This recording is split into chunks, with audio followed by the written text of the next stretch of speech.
Welcome back to Miss Curtis's art class. Today we're going to be talking all about architecture. So what will you create with this project? Well, we're going to be making a cityscape like the one you see on the screen right here. What art vocabulary will you learn? The art vocabulary is listed right here on the screen, and we are going to go through all of these as we go through this lesson together. We're also going to learn about a bunch of different artists and architects, which are also listed on the screen. But first, let's start with a virtual field trip of our city. Did you know that Buffalo has some of the most prominent architectural buildings in the world? Here's an example of City Hall. City Hall was built and completed in 1931. City Hall has 1,520 windows. That takes about 10 days to clean them all. It has 8 elevators furnished by Curtis Elevator Company, which is the oldest elevator company, with 32 floors. The art style is Art Deco. And the architects are John Wade and George Dietel. Let's take a look at another prominent building found right here in Buffalo. This is the Guarantee Building. This was built in 1896. It was created by Louis Sullivan, who is an architect who started creating skyscrapers, and this is one of the first skyscrapers in the United States. And it's one of the first steel-supported buildings in the world. With 13 stories, it was the tallest building in Buffalo at the time. The facade is made of terracotta, kind of like this cup you see that's made out of clay. A neat feature of terracotta is that it's fire resistant. This right here is Seneca 1 Tower. You might recognize this from going downtown Buffalo. It's currently Buffalo's largest skyscraper. Architects Skidmore, Owings, and Merrill LLP created this building. It has 38 floors. It was completed in 1972 for $50 million. In today's dollars, that would be $353 million. This next building was created by Lloyd Wright, and it's called the Darwin Martin House. It's near the zoo. It was completed in 1905. And again, the architect is Lloyd Wright. This style is called the Prairie House style. Inside, there's 8.5 miles of wood trim. There's even an underground tunnel inside. Gold mortar is laid between the bricks. Okay, I hope that you enjoyed that virtual field trip of our city of Buffalo, and some of the architecture. So today what we're going to do is we are going to make our own cityscape, and we are going to have our paper in the landscape mode. So the longer side is going to be left to right. We are going to color it in with colored pencils, and we're going to use a Sharpie marker today to create our outlines of our buildings. We're going to make 3 buildings. One of them is going to be in the foreground, which is in the front. One is going to be in the middle ground, which is in the middle area. And then we are going to have one of our buildings be in the background, okay? All 3 of these buildings are going to be styled after the buildings that we saw within our virtual field trip. The first building that we're going to make in the foreground is going to be styled after the Darwin Martin House, and it's going to be a Prairie House style. The middle ground building will be styled after the Guarantee Building. And then our last building in the background is going to be a skyscraper, kind of like the one that we looked at with Seneca 1 Tower, but this one, you can actually design it however you like. So let's get started here. I'm going to start with our frame and name. So we are going to hold our paper tight with our opposite hand and use our other hand to draw a straight line. Now remember, if you have trouble making a straight line, you can always make a curvy line.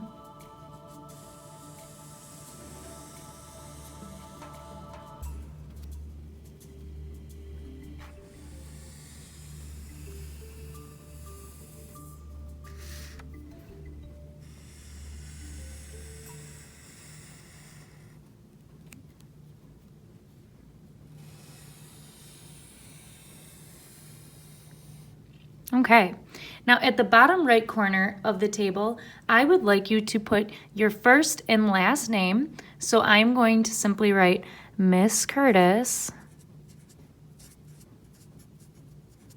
and your homeroom number. So 236.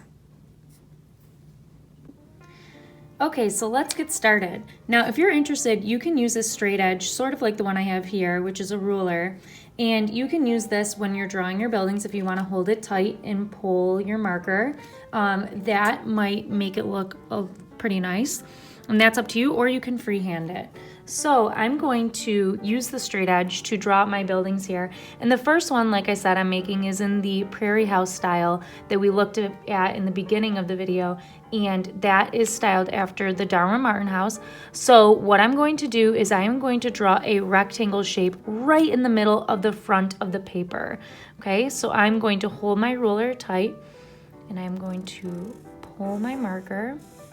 And I'm going to make one straight line, just like so, going straight up, and it's about 1 inch big. The next step is I'm going to draw a straight line across, and again, this is in the middle area of the paper, and a straight line coming down, and that will complete my rectangle shape right in the middle area of the paper at the bottom. The next step is we are going to now make a square shape on the right side here. So this is another part of the building. So from this line right here on the right, I'm just going to draw another line coming up just a little bit.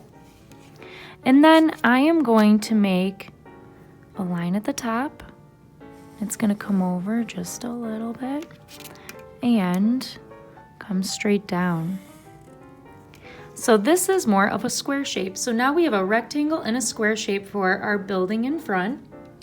And now let's make a roof. And we are going to make this roof a overhanging roof that's going to be a low roof, like that Prairie style. So what I'm going to do is I'm going to make a line that comes out just a little bit from the right and the left, like so. And then I'm going to just make a slight angle coming up on the left, and on the right side another slight angle, and I am going to connect this across. Now who can tell me what shape this is? This is a trapezoid shape. I'm actually going to go and just fix this line just a little bit. Okay, so now I have one of my roofs right there, and that is a trapezoid. This roof I'm going to make very similarly. And again, I'm just going to, and this time I'm going to freehand it. I'm just going to make a line that comes across. It just overhangs a little bit. It's going to angle up. Okay. And then I am going to make a straight line across. So this is a very flat roof. Okay. So now I have my building in the front. And we're going to decorate this building just a little bit with some architectural styles, kind of like the one that we looked at with the Darwin Martin house. And here I am going to make a straight line coming down and another one right next to it. So I've almost got like a column here, and I'm going to make another one as well. Okay. So I have 2 columns, and then I am going to make a straight line going right through and one right below that. Okay. On this building, I'm going to do something similar. I am going to draw 2 straight parallel lines.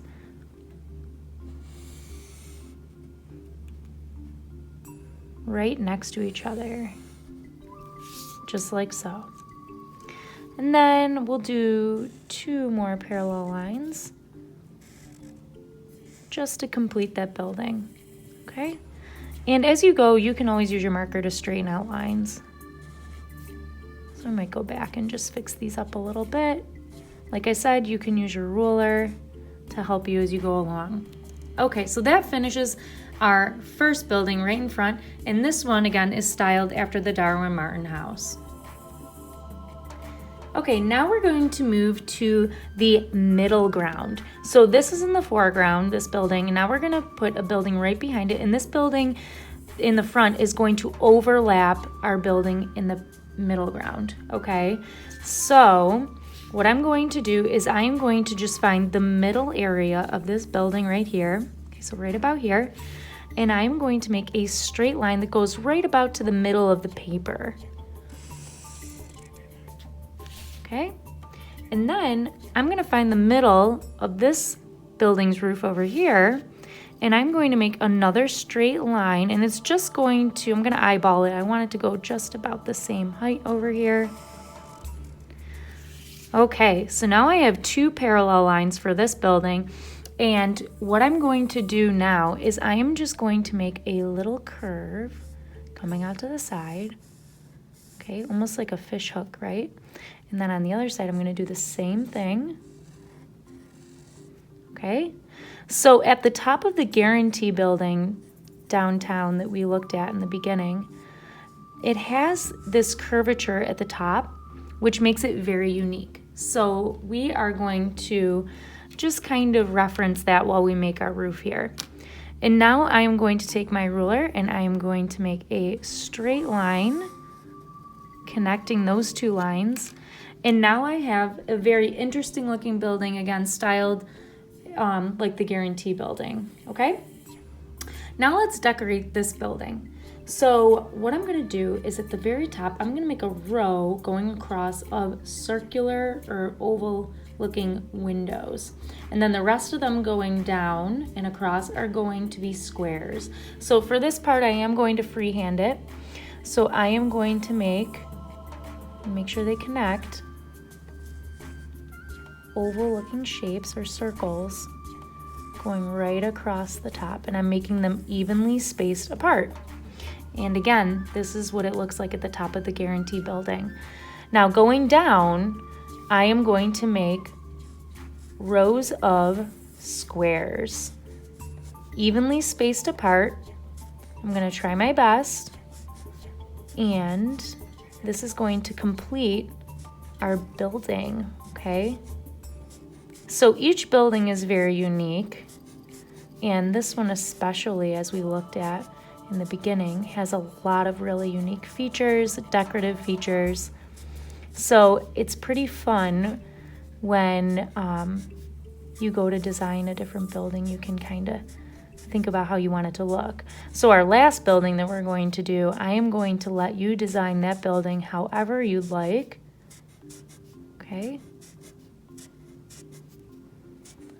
So I'm just going to finish off these squares here. And this part takes a little bit of time, okay? All the way to the bottom of this building. This one's kind of peeking behind the building in the foreground. Okay, so now I have my building in the middle ground that's complete, and I am going to design a third building, and this one's going to be a skyscraper, and we're going to put it right in the back. So what I'm going to do now is I'm going to find the space between the end of this roof and this building right here, and I'm going to make a straight line going up. And I'm just gonna come across just a little bit, maybe like an inch, and come right down, and I'm gonna stop once I get to the roof of the middle ground building here. And now I have a building in the background, and this is going to be my skyscraper. And like I said, you can design this skyscraper however you like. So I'm gonna show you some examples on the screen here, and you can get some ideas. Maybe you want your roof to be a pointy roof here. You know, sometimes they have little antennas at the top. Maybe you wanna have a dome. Okay, so I'm gonna draw a dome on mine. That might be kind of cool.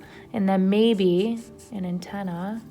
Okay, and I could go and design my windows however I want. Maybe I want them to have arches to them, like so. And maybe I want to have them have squares, the rest of them. That's up to you, okay? And at the bottom, In this area, you may be interested in adding, this is just going to be a curved line coming up, in a circle, maybe some little lampposts. Or on the left side, I could add a pine tree. Okay, so you can decorate around the side on the ground how you'd like. Okay. All right, so I'm gonna finish decorating my skyscraper here how I'd like. And then once I finish that, I'm gonna show you how you can add some color to these landscapes and again, cityscapes.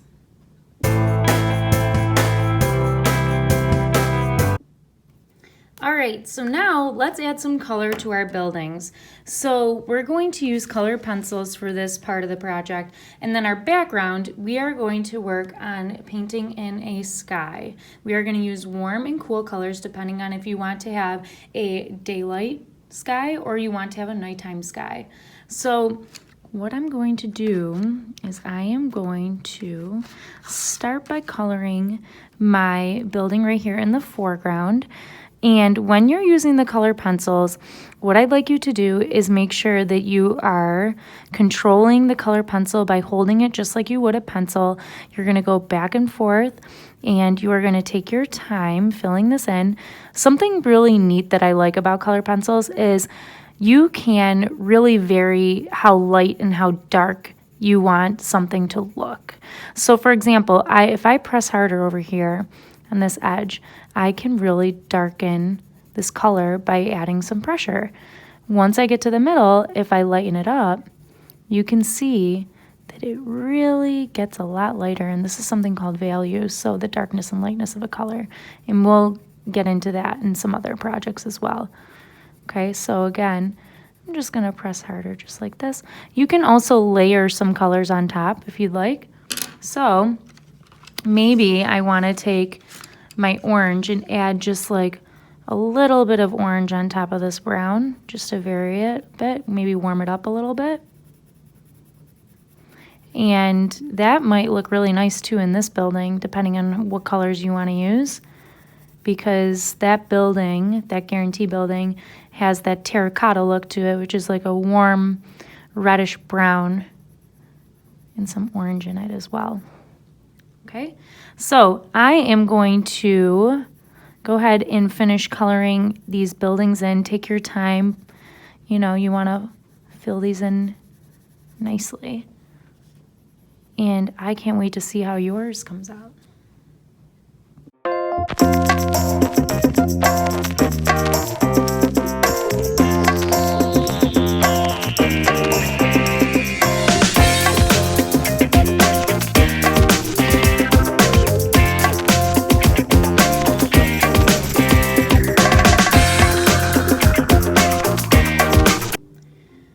Okay, so now that we finished coloring in our buildings using colored pencils, we would work on painting our sky using, again, either warm or cool colors.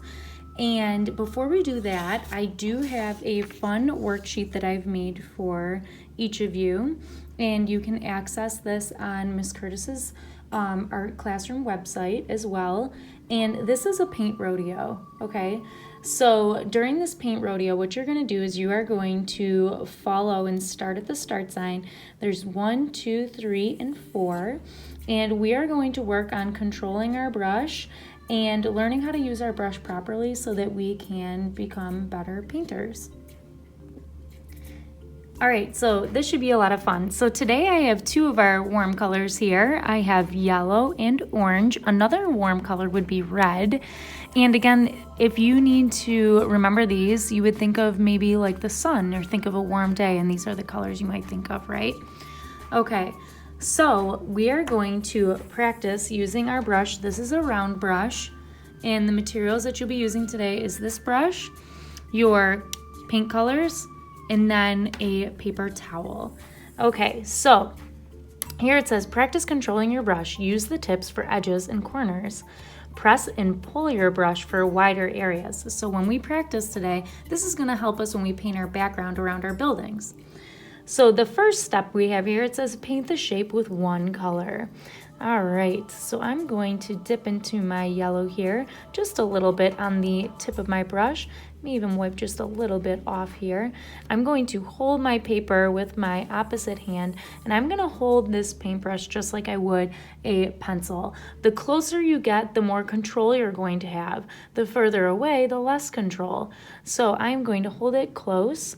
I'm going to start in this top left corner because I'm a righty. So if you're a lefty, you'll probably want to start in this top left corner and move your way this way. Okay, I'm going to use the tip of my brush, and I am just going to press and push that color towards the corner. Okay, you may need to even shift your brush at times and turn it and turn the paper. All right, so now once I've done that, I'm going to just press and pull my brush along the edge. Take your time with this. I'm spreading that paint out. I don't want huge globs of paint all over the place. I even just turned my brush because once I notice that the paint becomes a little dry on one side, I might turn it to see if there's a little bit on the other side that I can use before I dip back in to the paint. All right, I'm gonna go back in using the tip again, just a little bit on my brush here. I may just turn my paper and get this corner now. And I'm just taking my time towards that corner, trying to stay inside this box the best that I can. And I'm pulling my brush, I'm turning my brush if I need a little extra paint, and just spreading that nice yellow out the best that I can. All right, so these shapes are very similar to the ones that we have in our cityscape project. So they have hard edges. These are geometric shapes. And geometric shapes are man-made shapes such as circles, squares, and rectangles. And again, we see that a lot in our picture, even that trapezoid, right, which is the roof of that Prairie style house, the Darwin Martin house. So I'm just taking my time. I'm going through and just pulling my brush, using the tip in the corners and around the edges. And now I've finished the first part of the paint rodeo. Okay, so I'm gonna move to the second step, and this is a trapezoid, remember? Just like that one roof we made, so we will definitely wanna practice with this. All right, so I can either stay with yellow or I can wipe my brush a little bit here and I can dip into the orange. I may just switch my color here. Since these are colors that are similar to each other on the color wheel, they're again in the warm color category. It's okay, I don't need to rinse my brush right now. I'm just gonna dip right in and out, get a little bit on the tip, and I'm gonna go for this shape here. All right. So now I'm getting close to the corners. I'm gonna go a little bit closer and just use the tip and pull my brush, turning it. Okay, and this takes practice, right? So if you make a mistake, it's okay. That's why we're practicing right now. And I'm just gonna fill in this shape. And then this shape down here is a little bit different. It has curved edges. So I'm gonna practice just pulling and curving my brush as I go through this shape, okay? So I'm gonna make my way through these three shapes and then to the final one over here, which is a little bit different. So I'm gonna speed this up and then show you what we're gonna do at step 4.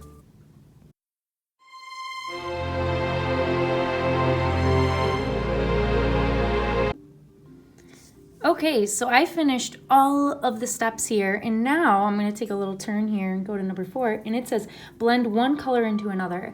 So when we're working on our sky, it might be really neat if you use 2 of the colors and you start maybe at the top, and maybe the top area of your picture has more, let's say you're using the warm colors, more of a yellow look, and then the bottom is orange and you kind of blend up. Have you ever noticed that with the sky, that sometimes one color can kind of blend into another? You might see it when you're looking at the sunset, or maybe when the sun rises in the morning, okay? And then even at nighttime, sometimes it might be a little more purpley at the top and a little more blue at the bottom, or vice versa, okay? All right, so let's give this a try. So I am gonna start with orange, and I'm gonna paint the top area just orange, okay? Once I get towards the middle area, I am going to start to blend orange with yellow. That's where it's gonna meet, right in the middle, and I'm gonna try my best to do that. All right, so I'm still practicing pulling my brush. And something else you might wanna think about, and we'll talk about this more when we get to painting our sky, is trying to keep your brush going in one direction, left or right with the sky, right?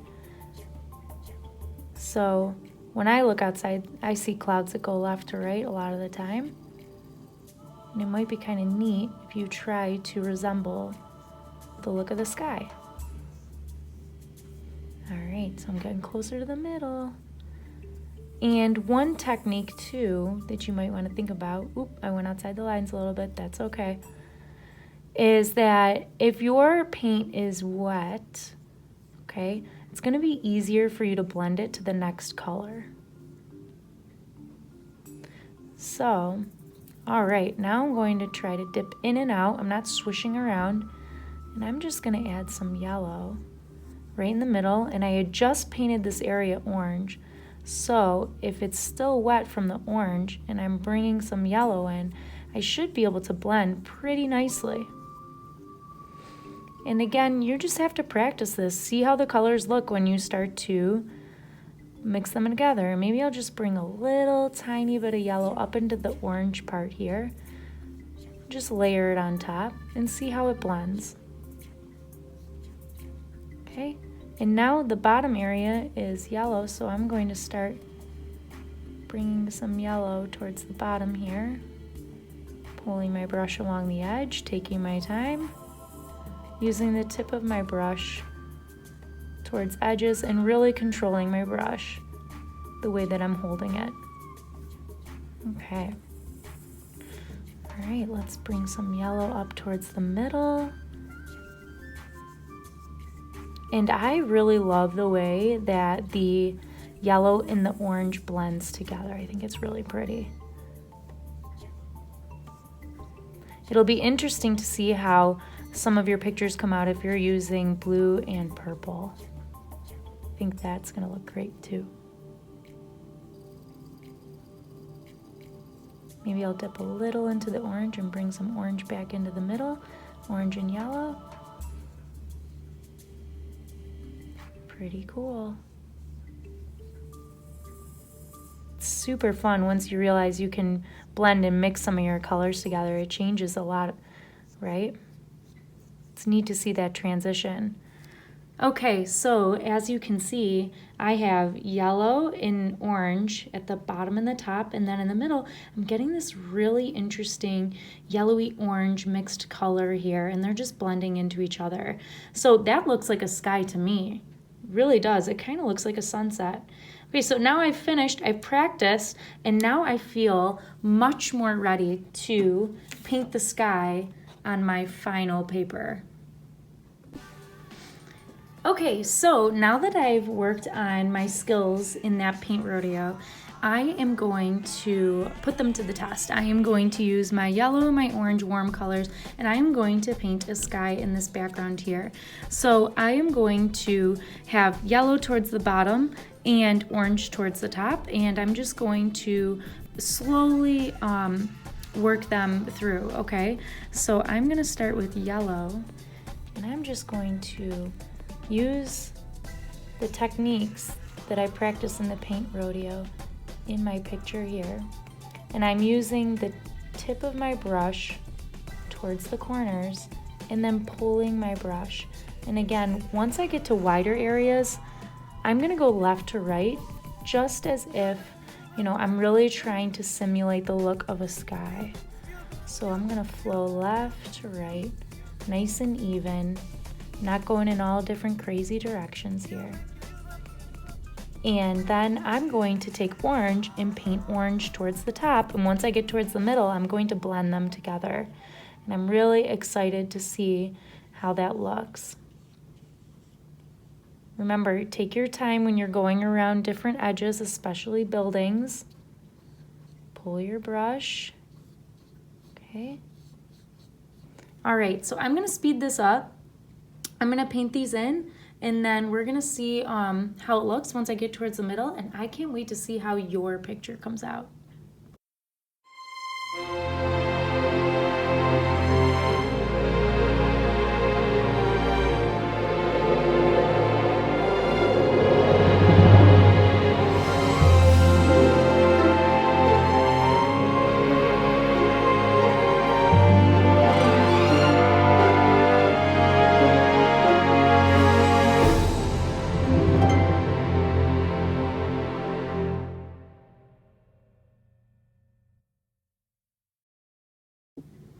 Okay, so just like that, I created a warmer sky, and if I wanted to, I'd probably put another layer here on this orange and bring it down again.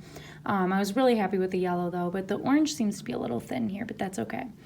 So again, take your time when you're coming down from the top and then meeting in the middle, and then practice, bringing the colors together. It works best when they're both still pretty wet. So you're gonna dip again, yellow, a little bit of orange, bring it together. And if you're using blue and purple, same thing, depending on if you bring the purple from the top and the blue from the bottom, or maybe you switch that. I mean, you can just play around with it, but I think that this will be a super awesome project, and I cannot wait to see how your cityscapes come out. And again, there's so much to this. We have our foreground, middle ground, background, different types of architectural buildings, and then we're working with warm and cool colors to make our sky.